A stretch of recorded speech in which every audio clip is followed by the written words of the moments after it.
ውድ የሀገሬ ልጆች የኔ ማሮች የኔ ኬኮች የኔ ጣፋጮች አላችሁ ወይ? ሰብስክራይብ አድርጉኝ የኔ ውዶች፣ የኔ ውዶች የመዳም ቅመሞች።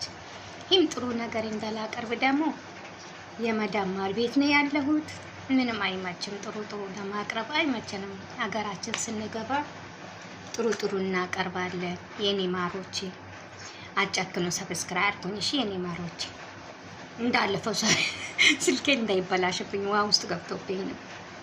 እሺ የኔ ማሮች ተበላሽቶብኝ ነው። ፎሎ ምን ተበላሽብኝ። አሁን አበራታቱ። እኔ ሞባይሌ ላይ ሳያየሁት ሰው አልመርጥም፣ ሰብስክራይብ ነው ማረጋው። ወላሂ ታየሁት አልጨክንም። ኢትዮጵያም ያለውን ሰብስክራይብ አረጋለሁ። አርጉኝ እሺ። ኢትዮጵያ ደግሞ ማር አይደላችሁም እንዴ? ከማርም ትበልጣላችሁ። እሺ